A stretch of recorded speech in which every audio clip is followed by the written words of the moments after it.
Bismillahirrahmanirrahim. Alhamdulillahi wa kafa wa sallallahu wa sallam wa baraka ala nabiyina Mustafa wa ala alihi wa ashabihi al-mustakmilina syarafa amma ba'd.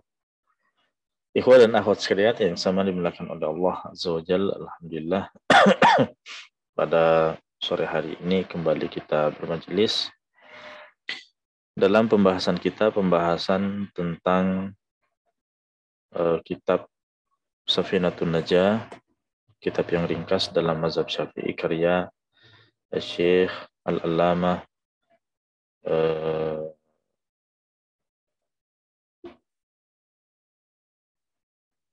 Al-Hadrami, Syekh Al-Hadrami, Salim bin Sumair Al-Hadrami rahimahullahu ta'ala.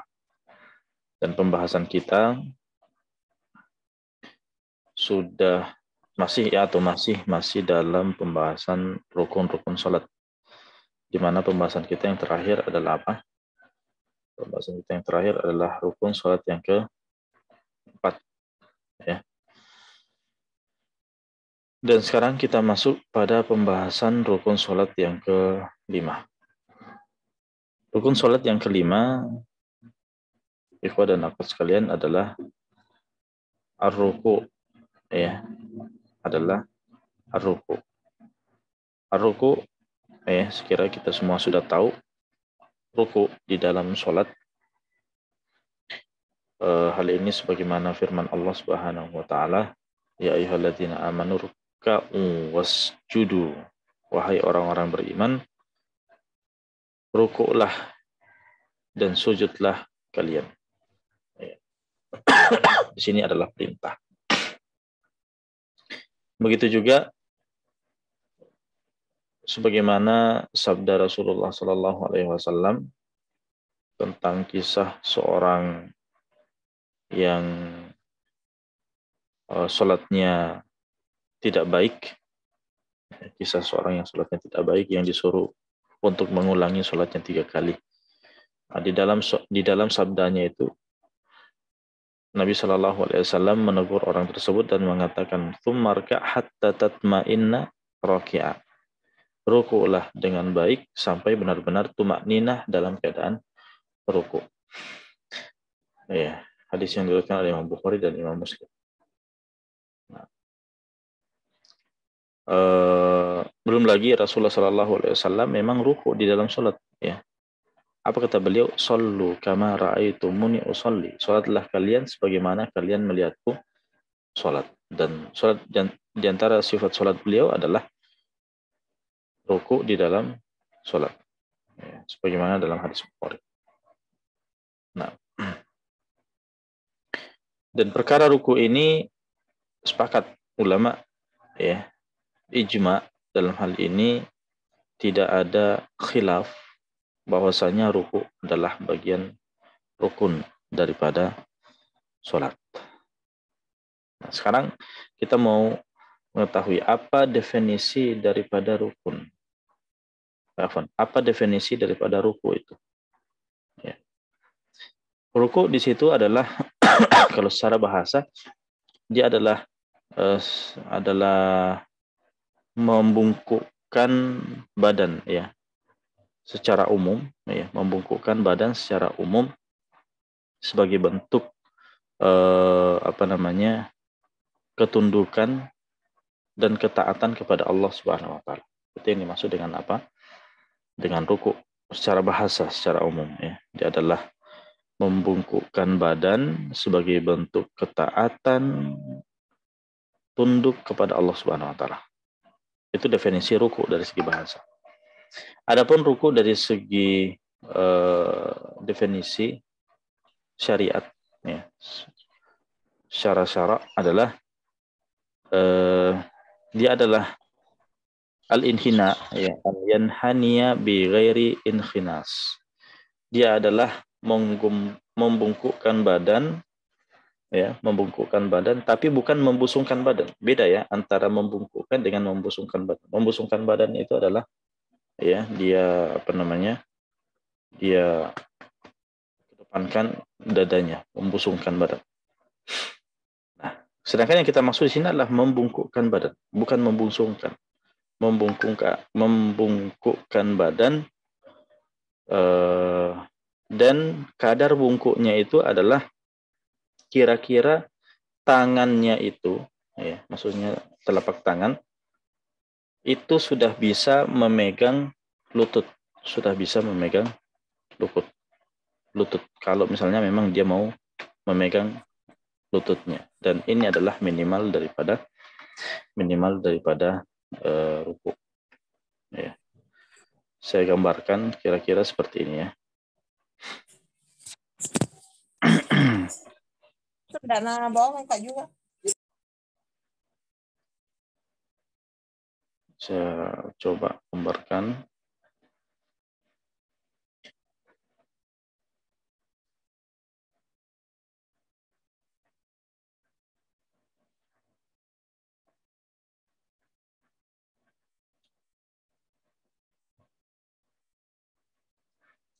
Ya. Misalnya seperti ini ya. Kita gambarkan. Ini kan posisi berdiri. Ini berdiri. Ya, misalnya orang lagi sholat ya. Gambarkan kepalanya. Ya. Kemudian badannya.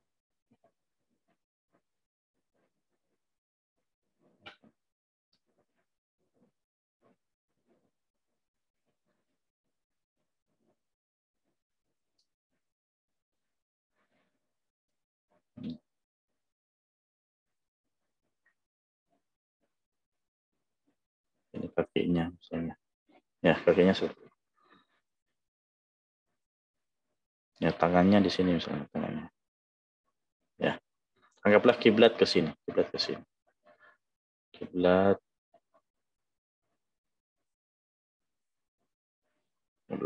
kiblat.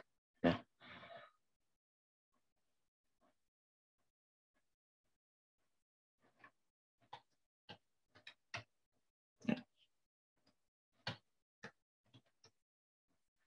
Ya. Seperti ini. Misalnya ya. Ini posisi berdiri. Nah, posisi ruku itu gimana? Kalau berdasarkan definisi yang kita sebutkan tadi, posisi ruku itu seperti ini. Bahwa ketika seseorang itu, misalnya ini kakinya seperti ini, ya. Nah, kemudian dia membungkukkan badannya bungkuk.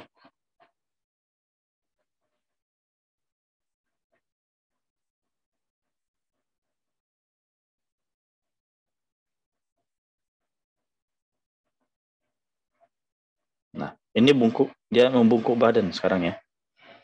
Nah, tangannya kira-kira kalau dia misalnya meletakkan tangan, kalau dia misalnya meletakkan tangan, kira-kira bisa sampai ke lututnya.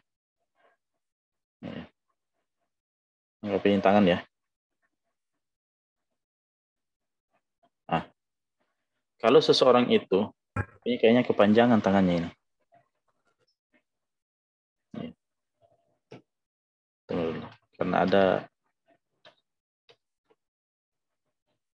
Karena yang kita maksud dengan tangan di situ adalah orang yang tangannya normal ya, bukan orang yang tangannya panjang. Orang tangannya panjang, walaupun seperti ini, ya, tangannya bisa sampai di bawah kalau memang tangannya panjang. Tapi kan yang kita maksud adalah orang yang tangannya normal. Maka kira-kira seperti ini ya. Dia seperti ini, maka tangannya itu sudah bisa memegang lututnya. Ya. Kemudian kepalanya. Ya, kira-kira seperti ini. Orang itu dikatakan minimal ruku. Kan tadi kita katakan dia ruku itu adalah membungkukkan badan yang, dan bukan membusungkan badan ya, bukan membusungkan badan. Gimana sih membusungkan badan itu? Ya, kira-kira kalau membusungkan badan seperti ini ya. Gambar seperti ini. Seperti ini.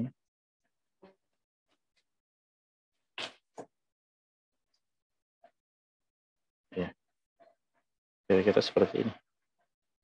Membusungkan badan. Artinya dadanya yang dia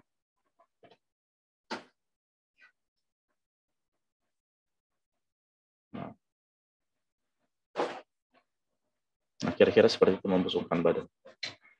Tapi yang kita maksud di sini adalah ruku. Artinya dia benar-benar membungkukkan badannya. Dan membungkukkan badan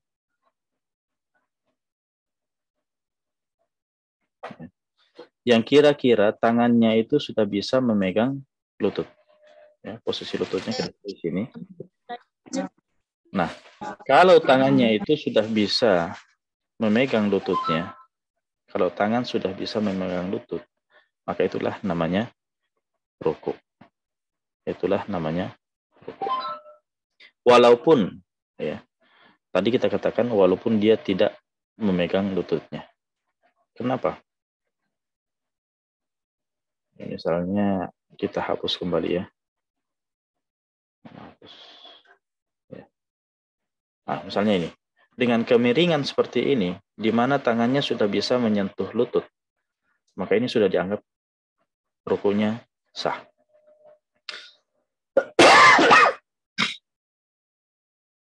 Walaupun kenyataannya dia tidak memegang lutut. Kenapa? Karena ternyata tangan memegang lutut itu di dalam posisi ruku itu bukan rukun. Itu adalah sunnah-sunnah. Itu adalah apa? Sunnah-sunnah ruku. Ya, sebagaimana bacaan juga adalah sunnah dalam ruku. Sedangkan yang kita maksud ruku di sini adalah gerakannya. Ya, dia adalah rukun fi'li. Dia adalah rukun fi'li. Di mana karena yang kita mau lihat di sini adalah bentuk kemiringan badannya. Kira-kira ini kemiringan berapa ya?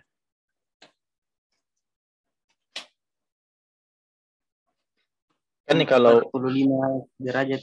Ini 45 derajat ya. Karena kalau dia lurus misalnya seperti ini. Kita hapus saja. Nah, sempurnanya ruku itu seperti ini kan? Orang itu ini kaki seperti ini. Nah, dia itu gimana? Sempurnanya seperti ini kan? Ya, tangannya berlutut.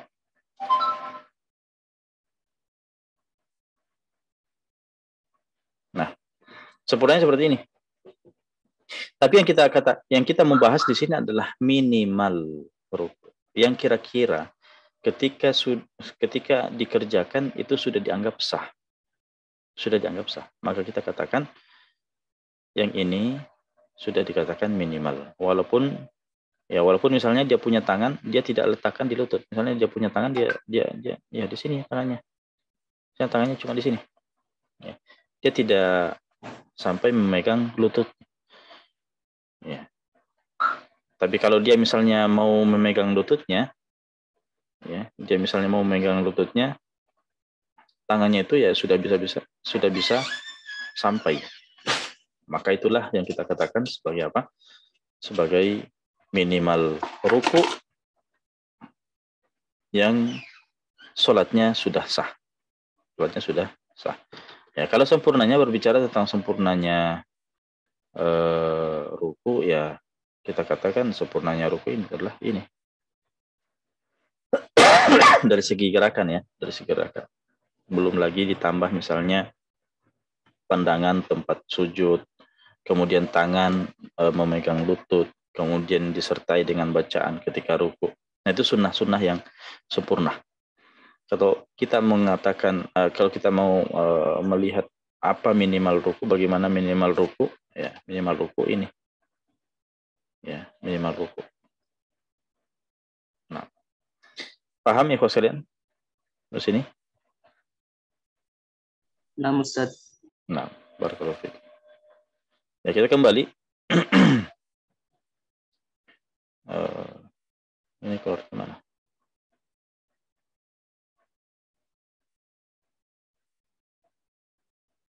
Ya. Jadi itu ikhwas sekalian minimal daripada ruku. Kalau kita kembali kepada definisi ruku.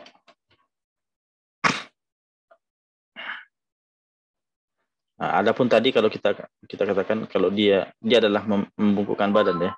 Adapun membusungkan badan itu dadanya, ya.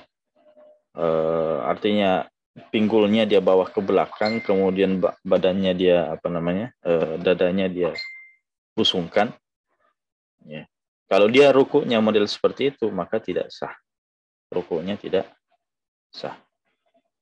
Rukuknya tidak sah. Kalau dia tahu, dia sengaja, batal sholatnya. Ya. Karena itu dianggap menambah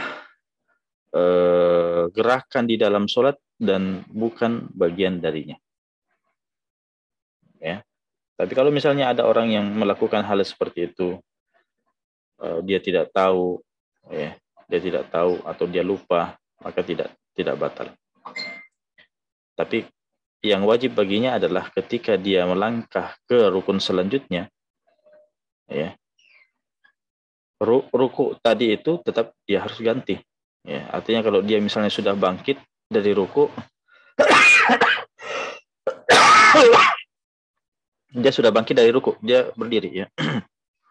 Maka dia wajib untuk kembali ke posisi rukunya. Ya, dia wajib kembali ke posisi rukunya untuk apa? Mengganti ruku yang benar. Mengganti ruku yang benar. Tapi kalau misalnya sampai selesai sholat, dia tidak mengganti posisi rukunya dengan baik, ya, yang dia lakukan dengan cara membusungkan badan tadi, sholatnya dianggap batal. Sholatnya baru dianggap batal. Tinggal. Baik. Kita lanjutkan.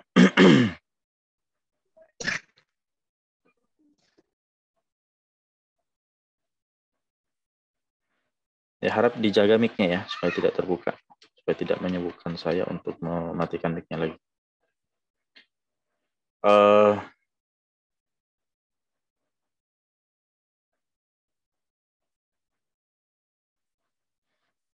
Kemudian dipersyaratkan juga ketika ruku.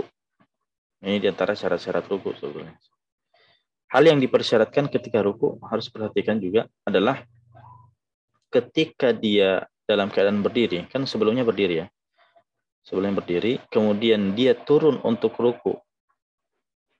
Dia harus benar-benar memaksudkan turunnya dia dari posisi berdiri untuk ruku. Dia harus memastikan bahwa maksudnya adalah benar-benar ruku, bukan hal-hal yang lain selain ruku. Ya.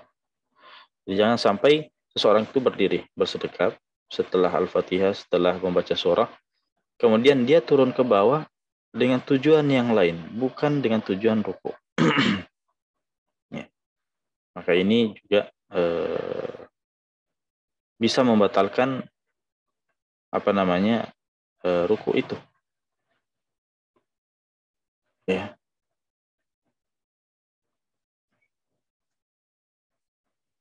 Misalnya ya, saya kasih contoh.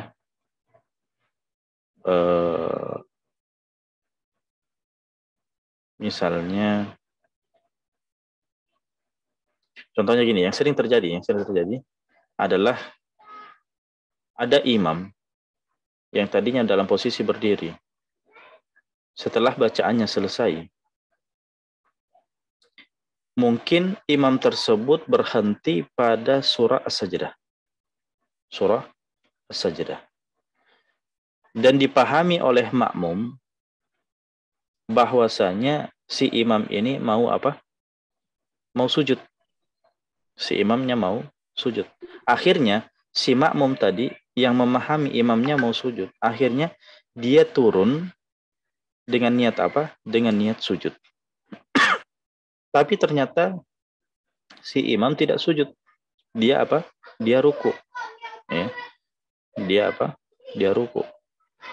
Nah, maka makmum ini, makmum yang tadinya turun dengan niat sujud, kita katakan, ya, kalau misalnya dia melihat imamnya, oh ternyata imamnya itu adalah ruku, bukan sujud. Akhirnya dia singgah di sujud. Ya, dia singgah juga di sujud karena melihat imam sujud, singgah di ruku karena melihat imam ruku, akhirnya dia juga ruku. Padahal tadi niat awalnya apa? Mau sujud. Maka kita katakan dia harus berdiri kembali dan turun baik-baik dengan maksud ruku. Kenapa? Karena ini adalah syarat. Syarat di antara syarat ruku adalah la yaqsidu bihawihi ghaira ruku. Ya, artinya adam sorfihi, artinya dia tidak memaksudkan turunnya itu selain daripada ruku. Benar-benar untuk ruku. Ya. Jadi kalau misalnya dia maunya itu adalah untuk sujud, tapi ternyata dia melihat imamnya tidak sujud, ternyata dia ternyata dia ruku, akhirnya si makmum itu juga singgah ruku. Ya. Apakah rukunya itu sah? Maka sebetulnya di sini ada khilaf ya, ada khilaf di kalangan Syafi'iyah. Kalau menurut Ibnu Hajar Al-Haytami, hal tersebut belum dianggap sebagai ruku. Artinya dia harus berdiri kembali, kemudian turun dan benar-benar niat untuk ruku. Ya, dan ini juga yang sebagaimana pendapat Syekhul Islam Zakaria Al-Ansari rahimahullah taala. Nah, berbeda dengan apa? Berbeda dengan Ar-Ramli, kemudian Al-Khatib Asy-Syirbini dan Ibnu Qasim Al-Ghazi ya. Dan selainnya mengatakan bahwa sebenarnya itu sudah cukup ya. Itu sudah cukup. Tapi saya angkat pembahasan ini untuk memahamkan maksud daripada apa yang kita jelaskan.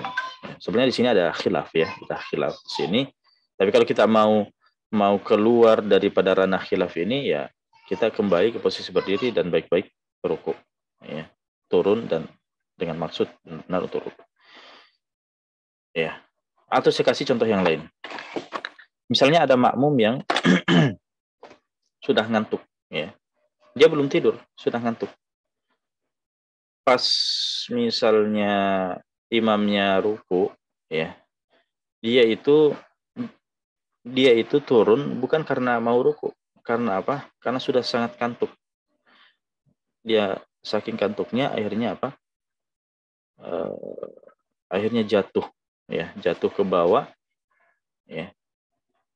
Jatuh ke bawah, belum sampai tersungkur ya. Pada posisi ruku ya, dia sadar. Ya, tapi karena sudah melihat orang-orang pada ruku, akhirnya dia ikut ruku juga. Ya. Akhirnya dia ikut ruku juga. Maka kita katakan dia harus berdiri kembali dan ruku baik-baik. Jatuhnya dia ke posisi ruku tanpa dia sengaja atau dalam keadaan tersungkur atau dalam keadaan ngantuk, nah kita katakan itu belum dianggap.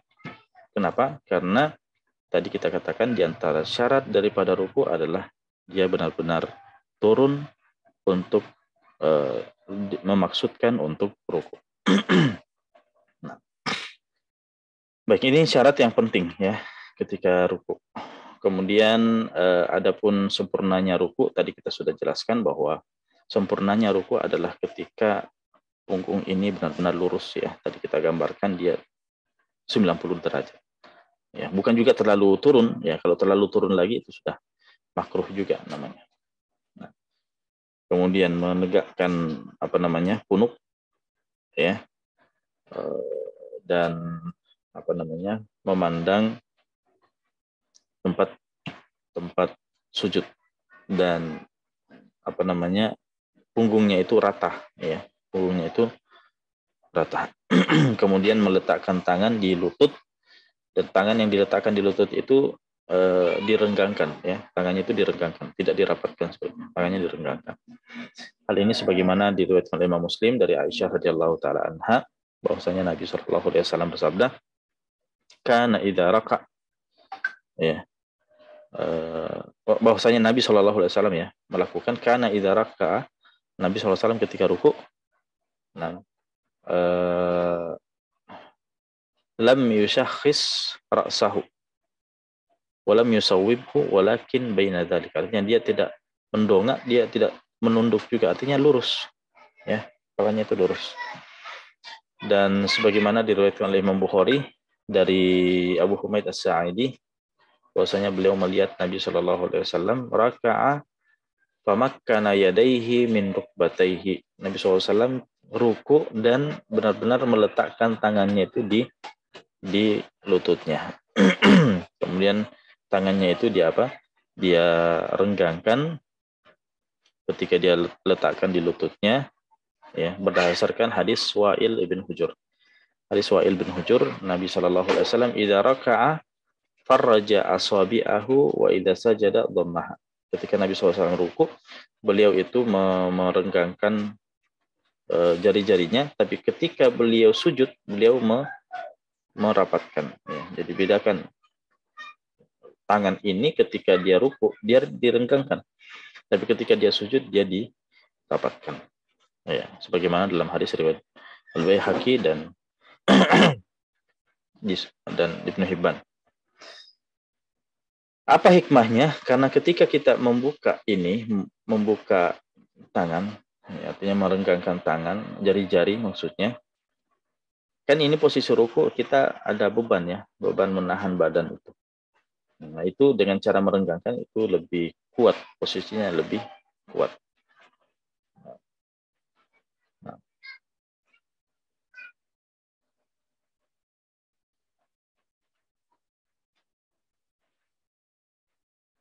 Baik. Lagi. Ya, adapun sunnah-sunnah yang lainnya, misalnya ketika dia mentakbir dari berdiri, dia mulai takbirnya Allahu Akbar. Barnya itu sudah ruku. Ya, jadi bersamaan. Mulai bergerak sudah bertakbir Allahu Akbar. Nah, hal ini sebagaimana diriwayatkan oleh Imam Bukhari dan Imam Muslim dari sahabat Abu Hurairah radhiyallahu taala anhu, annahu kana yukabbir fi sholati kulliha, bahwasanya Abu Hurairah bertakbir di setiap perpindahannya, ya, wa yaqul inna Rasulullah sallallahu alaihi wasallam kana yusalli kadzalik, bahwasanya Rasulullah sallallahu alaihi wasallam juga melakukan hal yang demikian, bertakbir ya. Jadi takbir dari berdiri, takbir perpindahan ya, takbir dari berdiri ke ruku, kemudian dari i'tidal ke sujud, ya, sujud ke duduk, duduk ke sujud. Itu kan takbir-takbir perpindahan, dia sunnah. Dan satu-satunya takbir yang sifatnya wajib itu adalah apa? Takbiratul ihram. Ya. Nah, dan tadi saya sudah sebutkan bahwa dia memulai takbirnya ketika dia apa? Mulai turun.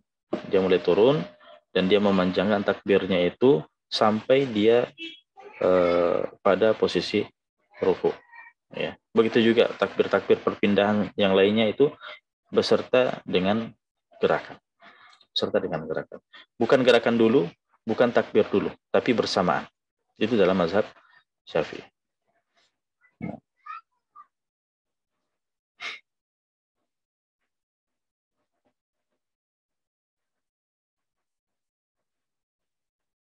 Baik.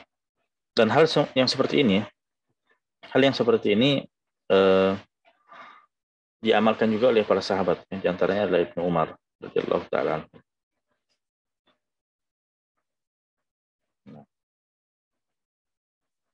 Baik.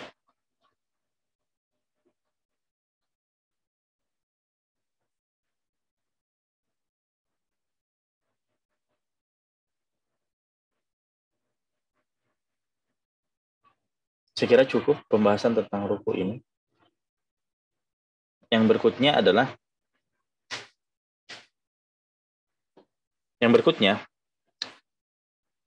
kalau kita mau menghitung bahwasanya rukun sholat itu ada 17 ya. Kalau kita menghitung ada 17. Maka ada 4 rukun tambahan. Ya, beda kalau misalnya kita mau mau menghitung rukun sholat itu ada berapa? Ada 13. Ya, berdasarkan yang masyhur dalam kitab Imam Nawawi misalnya, itu beliau menghitung 13. Nah, tapi kalau misalnya kita mau mengikuti ulama Syafi'i lainnya menyebutkan 17, diantaranya yang disebutkan dalam kitab ini ya. Kalau kita menyebutkan 17 berarti ada 4 tambahan. Ya. Saya tidak tahu mana yang tambahan, mana yang dikurang sebetulnya. Yang jelasnya kalau kita dia adalah jumlahnya 17, maka kita memasukkan tumak ninah. Tumak ninah di ruku, tumak ninah jadi semua tumak ninah yang ada pada ruku, tumak ninah yang ada pada itidal, tumak ninah yang ada pada sujud, tumak ninah yang ada pada duduk di antara dua sujud, itu kan 4 ya. Nah, semua tumak ninah ini kita maksudkan apa? Kalau kita maksudkan dia adalah rukun yang berdiri sendiri, maka tadi ya jumlahnya akan menjadi 17. Tapi kalau misalnya tumak ninah ini yang 4 ini kita maksudkan adalah syarat di dalam rukun, ya maka hitungannya adalah 13. Hitungannya adalah 13. Nah, sekarang tumak ninah ini, apakah kita katakan rukun yang berdiri sendiri atau dia adalah syarat di dalam rukun? Ya, maka kalau di dalam matan ini dalam Safinatun Najah itu dijadikan sebagai rukun tersendiri. Ya, dijadikan sebagai rukun yang tersendiri. Jadi rukun yang ke-6 dari rukun-rukun sholat adalah tumak ninah. Ya, tumak ninah. Jadi tumak ninah di dalam ruku. Nah sekarang tumak ninah itu bagaimana kadarnya tumak ninah itu? Nah, tumak ninah itu adalah kadarnya sebagaimana lamanya kita mengucapkan ucapan subhanallah. Ya, subhanallah. Kira-kira berapa lama kita membaca subhanallah itu? Maka itulah minimal tumak ninah. Itulah minimal apa? Tumak ninah. Tapi afdol sempurnanya tumak ninah itu adalah ya di dalam ruku dia datang dengan bacaan ruku. Ya, dia datang dengan bacaan ruku yang dia membaca misalnya subhana rabbiyal azim 3 kali, subhana rabbiyal azim, subhana rabbiyal azim. Nah, itu sempurnanya tumak ninah. Tapi kalau dia mau mengambil minimalnya saja, nah, maka dia baca apa? Bukan dia baca ya, artinya dia berdiam pada posisi tumak ninah yang kira-kira kadar diamnya itu sebagaimana lamanya dia membaca apa? Subhanallah. Ya. Jadi bukan ucapannya yang saya maksud, adalah lamanya, kira-kira berapa lama waktu yang diambil untuk membaca subhanallah itu. Nah, itulah yang menjadi minimal daripada tumak ninah. Kurang daripada itu, ya, misalnya dia ruku langsung berdiri lagi, nah kita katakan tidak sah. Itu belum dikatakan tumak ninah. Tapi kalau misalnya dia mau tumak ninah, benar-benar tumak ninah yang sempurna, dia datang dengan bacaan ruku, ya, dengan baik, maka itu sudah dianggap tumak ninah. Nah, adapun dalil daripada kewajiban tumak ninah ini adalah sabda Nabi Shallallahu Alaihi Wasallam tentang laki-laki yang sholatnya tidak baik itu ya. Ada orang yang datang sholatnya tidak baik, ya sampai disuruh ulangi Nabi Shallallahu Alaihi Wasallam 3 kali disuruh ulangi. Dan sebetulnya yang menjadi kekurangan orang itu di dalam sholatnya adalah tidak tumak ninah, itu dia. Karena Nabi Shallallahu Alaihi Wasallam memastikan, ya diajarkan di akhir, tsummarka hatta tatma'inna raki'a. Ya, engkau ruku benar-benar dalam keadaan tumak ninah. Ya, sebagaimana riwayat Bukhari dan Muslim.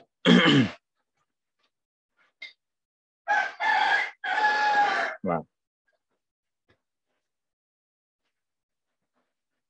di dalam kisah yang lain, kisah yang diriwayatkan oleh Imam Bukhari, bahwasanya Hudzaifah pernah melihat seseorang ya, yang ketika dia ruku, dia tidak ruku sebagaimana yang sepantasnya, ya, artinya yang memenuhi syarat tadi.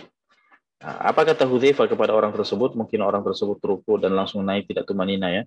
mengatakan ma shallaita walau mutta ala ghairil fitrah allati fatarallahu Muhammadan sallallahu alaihi wasallam alaiha. Artinya engkau ini belum dianggap sholat. Artinya sholatmu itu tidak sah. Ya, kalau kamu matimu itu bukan di atas fitrah. Ya, sebagaimana fitrah. Ya, Allah Subhanahu Wa Taala memfitrahkan Muhammad Shallallahu Alaihi Wasallam di atasnya. Nah, itu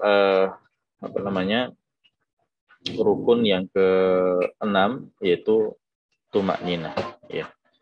Tapi sebagian ulama Syafi'iyah menganggap bahwa tumakninah ini bukan rukun yang berdiri sendiri, tapi dia adalah syarat di dalam rukun. Jadi kalau tadi rukun di antara syaratnya adalah ruku di antara syaratnya adalah benar-benar turun dengan maksud ruku, kemudian apalagi tadi syaratnya membungkukkan badan dan tangan itu sudah bisa sampai kepada lutut. Itu kan syarat-syarat. Nah, kita tambah lagi syarat yang lain adalah apa? Adalah tumakninah. Dan minimal tumakninah adalah kadar lamanya kita membaca subhanallah. Maka itu semua dianggap sebagai syarat. Nah, itu sebagian ulama Syafi'iyah menganggap seperti itu. Tapi ulama yang lain, diantaranya adalah penulis kitab ini, itu mengatakan bahwa tumakninah berdiri sendiri, rukun yang berdiri sendiri, dan dia adalah rukun yang ke-6. Sehingga nanti jumlahnya totalnya adalah 17. Dan ulama yang memasukkan syarat, dia totalnya adalah 13. Saya kira cukup. Barakallahu fikum wa jazakumullahu khairan. Ya, ternyata ini yang kita bisa bahas pada sore hari ini. Dan adapun rukun berikutnya i'tidal tumaknina, kemudian sujud tumaknina, dan duduk di antara dua sujud dan seterusnya. Insyaallah kita akan bahas pada pertemuan yang akan datang. Ya. Saya kira cukup. Mungkin ada yang ingin ditanyakan. Ya. Silakan. Ya. Saya Ustaz. Ustaz. Iya. Siapa? Silakan Jeffrey dulu. Nah, Ustaz, syukur Ustaz. Ini Ustaz saya menanyakan bagaimana kalau misalnya orang datang sholat, kemudian maksudnya dia datang masbuk, kemudian mendapati imam dalam keadaan ruku. Ya. Terus pas takbiratul ihram dia mau turun ruku, ternyata akhirnya akan bergantian dengan imam. Nah, pas turun ruku imam langsung sudah i'tidal. Kira-kira bagaimana rukunya Ustaz? Baik. Jadi dia masbuk ya. Dia takbiratul ihram, dia turun ruku, dan imam sudah naik.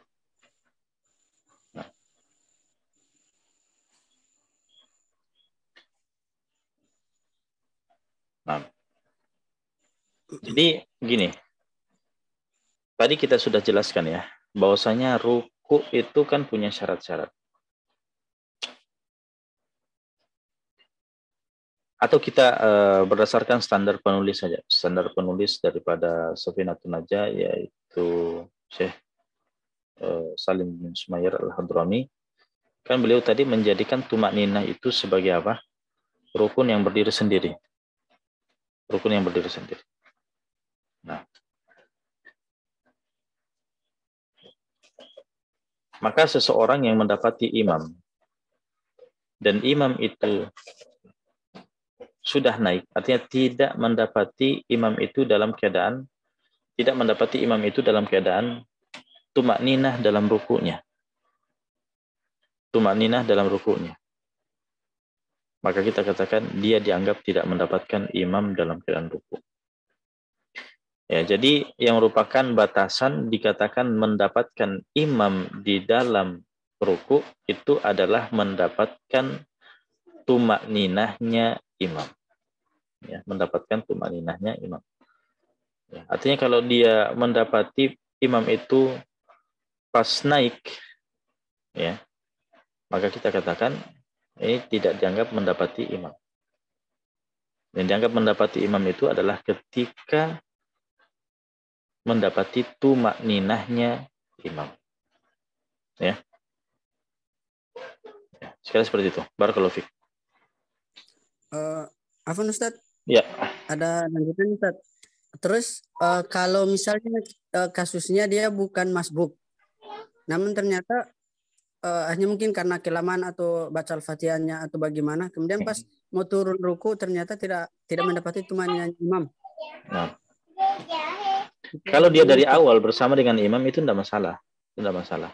Oh. Iya. Nah, Bukan itu yang kita maksud. Yang kita maksud adalah orang yang baru masuk sholat. Oh iya. Nah, Ya. Ustaz. Ustaz. Ya.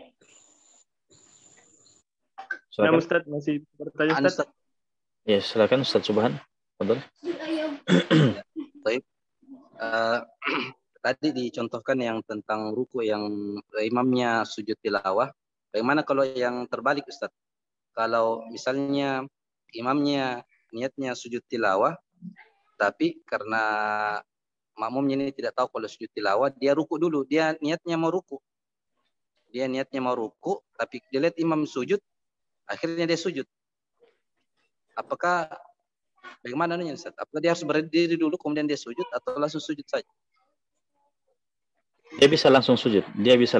Kenapa? Karena dia sujud tilawah itu tidak ada syaratnya. Artinya turun untuk benar-benar sujud. Beda dengan dia ruku. Sudah Ustaz berniat ruku. Gimana? Turun ruku. Artinya dia sudah berniat turun ruku. Tidak apa-apa itu Ustaz. Tidak masalah. Dia sudah niatkan untuk ruku. Tidak masalah. Iya.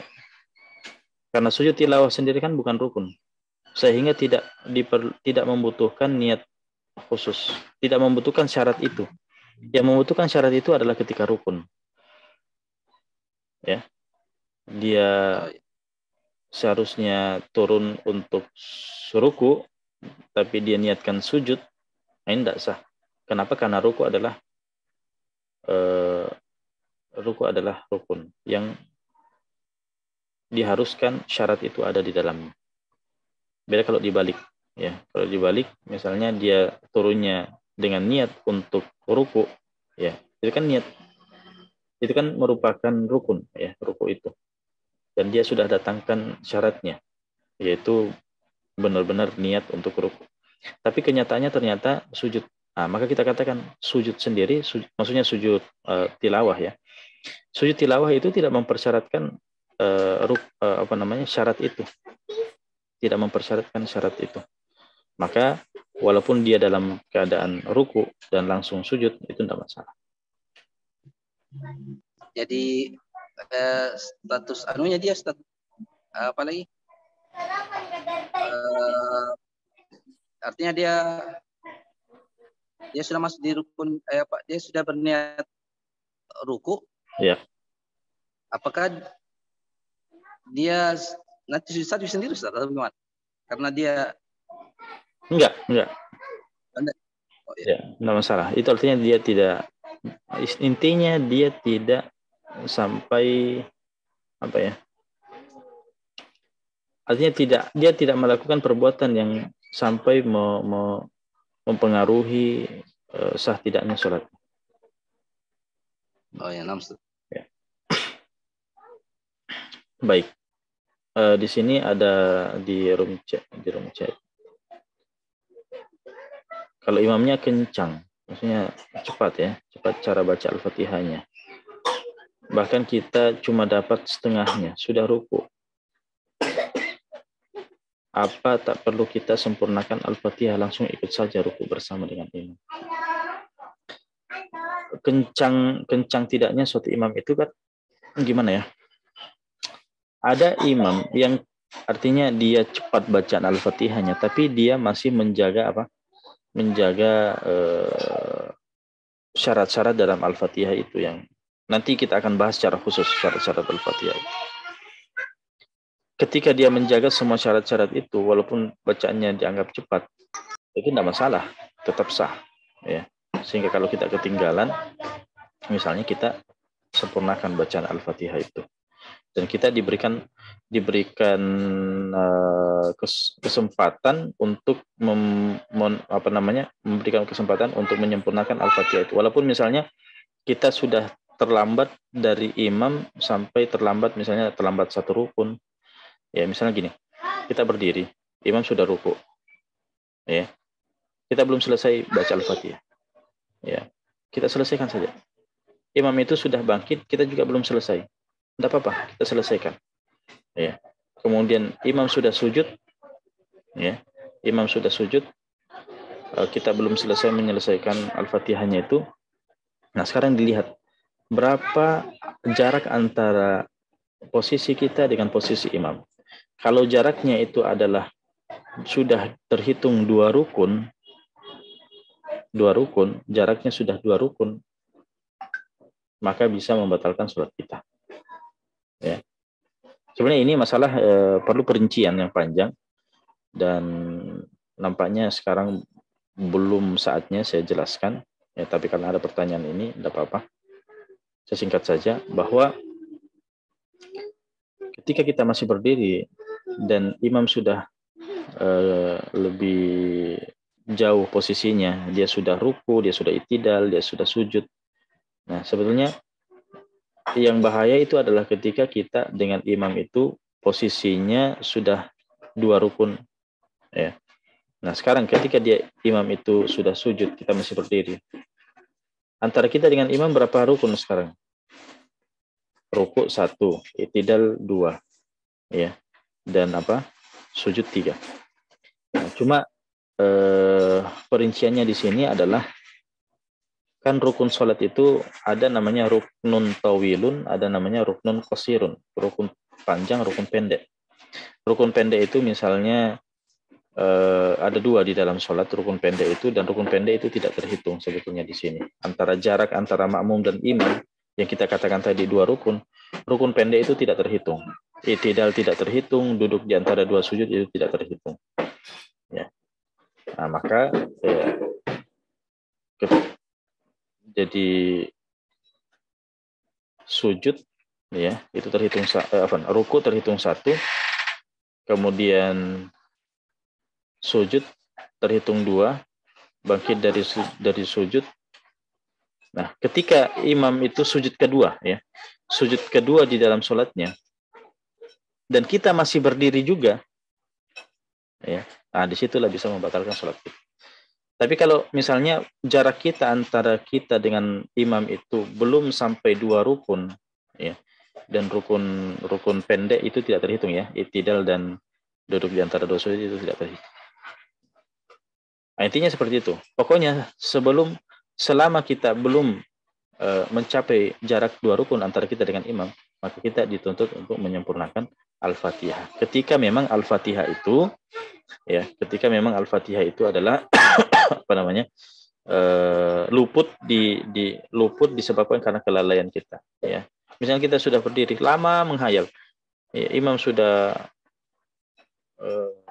ruku, ya, kita baru sadar, oh, saya belum baca Al-Fatihah. Nah, kalau kita seperti itu, maka kita dituntut untuk menyempurnakan Al-Fatihah. Nah, beda dengan masbuk yang kita pernah jelaskan, ya. Nah, intinya kalau seperti ini, ya, imamnya itu cepat membaca Al-Fatihah dan tetap menjaga syarat-syaratnya, ya, kita tidak apa-apa, kita ikut saja di belakangnya dan tetap menyesuaikan, ya, kita bisa mengejar bacaan itu. Tapi kalau misalnya imamnya itu cepat dan tidak menjaga syarat-syarat Al-Fatihah, dia baca lurus dan banyak syarat-syarat Al-Fatihah yang tidak dia perhatikan, tasdidnya misalnya, ya, maka itu, ya, tidak menjaga syarat daripada Al-Fatihah, kan konsekuensinya adalah sholatnya tidak sah, bacaannya tidak sah, artinya rukun sholatnya itu tidak sah. Nah, rukun sholat tidak sah, konsekuensinya adalah sholatnya tidak sah. Nah, kalau sholatnya imam tidak sah, bermakmum di belakangnya, ya, kita juga kena, artinya tidak sah juga sholat kita. Nah, daripada kita bermakmum di belakangnya yang statusnya tidak sah, mendingan kita sholat sendiri. Ya. Kalau misalnya terjadi di tengah-tengah sholat, sudah kita berniat memisahkan diri, ya. Walaupun kita di tempat, masih di tempat, ya, tapi dalam hati kita sudah memisahkan diri dari bermakmum kepada imam itu, ya sudah, kita sholat sendiri sekarang. Nah, ya, di sini ada lagi pertanyaan untuk pandangan ke arah tempat sujud pada saat rukuk. Iya, hukumnya sunnah. Hukumnya sunnah. Secara umum di dalam sholat, ya, memandang tempat sujud itu hukumnya sunnah. Ya. Apa hukum memejamkan mata di dalam sholat? Memejamkan mata di dalam sholat. Ya, sebenarnya hukumnya makruh. Memejamkan mata di dalam sholat itu hukumnya makruh. Sunnahnya adalah apa? Melihat tempat sujud. Nah, kecuali kalau dia adalah imam dan hafalannya itu hanya bisa dia dapatkan dengan memejamkan mata, nah, maka itu maslahat. Sedangkan melakukan makruh karena ada maslahat, itu hukumnya mubah. Baik. Ada lagi? Ada lagi, Ustaz. Masih boleh, Ustaz? Fadal, Fatul Rijal, fadal. Iya, Ustaz. Bagaimana pandangan Ustaz orang yang ruku itu melebihi sempurnanya ruku itu, Ustaz? Dan misalnya kenapa dia bisa melebihi sempurna itu kalau tangannya itu melebihi juga dia simpan dari lutut. Bagaimana? Artinya itu? Dia tangannya itu di bawah lutut ya, sudah di bawah lutut. Iya. Sudah di betis. Sudah di betis ya. Kemudian akhirnya menyebabkan kemiringannya itu lebih daripada 90 derajat. Dari sempurna. Lebih daripada yang sunnah, yang sempurna. Nah, maka kita katakan itu makruh juga. Itu hukumnya makruh. Nah.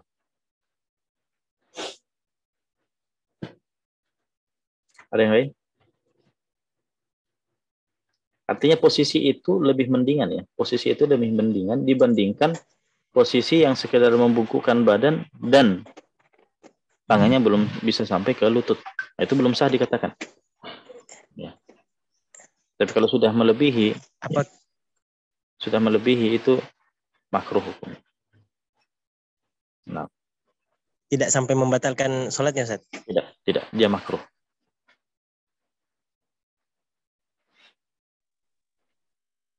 Silakan, masih ada? Ustaz, Ustaz ada begini Ustaz, jadi kadang di dekat rumah mertua Ustaz, kalau sholat itu kan kadang imamnya itu mereka saling tunjuk yang orang tua Ustaz. Ya. Dan untuk bacaan Al-Fatihah ada sedikit Ustaz lahannya. Namun mungkin itu masih bisa ditolerir Ustaz, tetapi nanti di ketika bacaan keduanya dan saya pahami bahwa itu bukan rukun atau bacaan surah-surah selain Al-Fatihah, tetapi terkadang karena bacaan itu yang sangat jauh dari hukum-hukum tajwid, makhraj dan lain sebagainya yang mengganggu kekhusyuan kami sebagai makmum untuk sholat, sehingga ana kemudian dengan sengaja Ustaz tidak ke masjid untuk sholat dan sholat di rumah bersama istri berjamaah. Apakah yang dilakukan ini salah Ustaz dan berdosa? Mohon penjelasan. Baik, kembali kepada ini yang dipermasalahkan adalah bacaan Al-Fatihah ya. Bacaan Al-Fatihah dan juga bacaan yang setelahnya Ustaz. Apa? Juga bacaan surah-surah yang setelah Al-Fatihahnya Ustaz. Kalau surah-surah setelah Al-Fatihah, jangankan bermasalah, tidak dibaca sekalipun, artinya tidak sampai mempengaruhi sah tidaknya suatu sholat ya. Yang kita mau fokus di sini adalah yang ketika bersifatnya adalah rukun.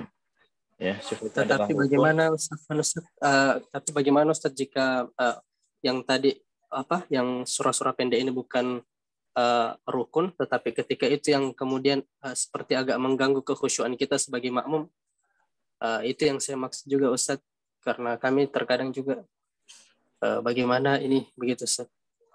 Baik. Kalau begitu sebentar ini ada dua masalah di sini. Saya mau fokus dulu pada yang tadi dikatakan ketika dalam Al-Fatihah ya. Karena Al-Fatihah ini dia adalah rukun yang konsekuensinya itu berkaitan dengan sah tidaknya suatu sholat. Nah, kita lihat kalau imam masjidnya itu misalnya bacaan Al-Fatihahnya itu berlepotan, dia tidak benar-benar tidak memenuhi syarat dalam membaca Al-Fatihah. Kan nanti kita pembahasan khusus apa saja hal-hal yang perlu dijaga di dalam Al-Fatihah itu. Nah, itu nanti menjadi tolak ukur. Antum lihat baik-baik apa syarat Al-Fatihah itu. Nah, bawa syarat itu kepada kondisi antum. Bawa syarat itu menjadi tolak ukur dalam kondisi antum menghukumi apakah dia sah atau tidak, ya. Nanti kita akan ada pembahasan khusus tentang itu. Karena itulah yang menjadi tolak ukurnya. Kemudian, nah, tapi kalau misalnya syarat-syarat itu masih terpenuhi, ya, maka kita katakan ya itu tetap sah. Walaupun mungkin masih terjadi di surah-surah setelah Al-Fatihah. Nah, kalau terjadinya di surah-surah setelah Al-Fatihah, maka surah-surah di setelah Al-Fatihah itu kan hukumnya adalah sunnah. Dia hukumnya sunnah. Sehingga salah dalam membacanya atau tidak dibaca, ya, atau tidak dibaca dan dilakukan secara sengaja, itu hukumnya makruh. Itu hukumnya makruh. Ya. Nah, sekarang antum memilih untuk sholat di rumah. Antum memilih untuk sholat di rumah. Kalau antum memilih sholat di rumah karena alasan bacaan Al-Fatihah imam tidak memenuhi syarat, ya, maka itu alasan yang dibenarkan. Alasan yang dibenarkan. Ya. Ngapain sholat di masjid kalau misalnya memang ada syarat-syarat yang berkaitan dengan sah tidaknya sholat itu tidak terpenuhi. Ya. Sama saja bohong kan, sholat di masjid tapi ternyata ujung-ujungnya tidak sah. Ya, mendingan sholat di rumah. Ya, lebih baik lagi kalau misalnya antum dapat masjid yang lain yang bagus, antum sholat di situ, nah itu lebih bagus, lebih bagus. Ya. Tapi kalau misalnya alasannya karena salah, artinya bacaan yang keliru tadi adalah bacaan setelah Al-Fatihah, ya, sehingga mengganggu kekhusyuan antum sebagai seorang makmum, sehingga meninggalkan sholat berjamaah di masjid, maka yang antum hindari itu adalah perkara yang sifatnya makruh, ya, perkara yang sifatnya makruh. Karena alasan antum adalah kekhusyuan saya terganggu, ya. Apa hukum khusyuk di dalam sholat? Itu pertama. Apa hukum khusyuk di dalam sholat? Hukum khusyuk di dalam sholat hukumnya sunnah. Hukumnya sunnah. Sehingga tidak khusyuk di dalam sholat, itu sifat adalah hukumnya makruh. Nah, itu kan yang antum hindari. Ya, itu yang antum hindari, menghindari makruh. Ya, karena tidak khusyuk di dalam sholat, hukumnya adalah makruh. Nah, kalau antum pulang ke rumah, dilihat, kalau antum sholat sendiri, maka kita katakan mendingan antum sholat berjamaah di masjid dibandingkan antum sholat di rumah sendiri. Ya, karena sholat berjamaah di dalam mazhab hukumnya fardu kifayah. Fardu kifayah lebih diutamakan dibandingkan sunnah. Ya. Karena antum mencari sunnah, yaitu khusyuk. Ya. Nah, kalau antum pulang ke rumah ternyata sholatnya sholat sendiri, nah, maka kita katakan ya antum tetap di masjid walaupun tidak khusyuk, itu lebih afdol dibandingkan pulang ke rumah dan sholat sendiri. Tapi kalau pulang ke rumahnya itu berjamaah juga dan bisa mendapatkan khusyuk itu, maka kita katakan di rumah afdol. Di rumah lebih afdol. Nah. Karena sholat berjamaahnya tetap didapatkan kan? Sholat berjamaahnya tetap didapatkan. Sedangkan yang kita katakan tadi adalah sholat berjamaah itu adalah berkaitan dengan tidak berkaitan dengan tempat. Ya, artinya antum kan di rumah berjamaah, di masjid juga berjamaah. Artinya di masjid itu mendapatkan fadilah tempat saja. Ya. Adapun perbuatannya tetap antum dapatkan walaupun di rumah. Itu berjamaah. Dan tidak ada ulama yang mengatakan bahwa sholat berjamaah itu wajib di masjid. Tidak ada. 4 mazhab itu sepakat bahwa sholat berjamaah itu yang dimaksud sholat berjamaah adalah perbuatannya. Terlepas dari tempatnya. Antum mau berjamaah di rumah, di kantor, dimanapun, ya, dimanapun, terlepas dari masjid. Ya, adapun masalah masjidnya itu adalah tempat yang paling afdol dan disepakati oleh para ulama bahwa itu adalah tempat paling afdol. Berarti ketika kita mengatakan sholat berjamaah di masjid, berarti kita berbicara tentang dua permasalahan. Kita berbicara tentang sholat berjamaahnya dan sholat berjamaah di masjid, berkaitan dengan perbuatan dan berkaitan dengan tempat. Itu dua hal yang beda, ya, harus dipahami. Baik, sekiranya cukup, ikhwas sekalian.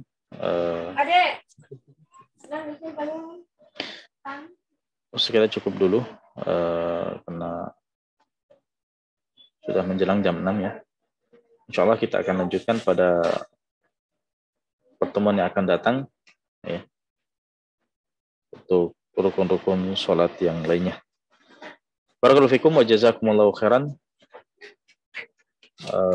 Nasallallahu azza wa jalla an yanfa'ana bima ta'allamna wa an yuwaffiqana lima yuhibbuhu wa yardah. Wa sallallahu ala nabiyina Muhammadin wa ala alihi wa sahbihi wasallim walhamdulillahi rabbil alamin. Wassalamualaikum warahmatullahi wabarakatuh. Waalaikumsalam warahmatullahi wabarakatuh. Saya pamit ya. Barakallahu fikum. Yes.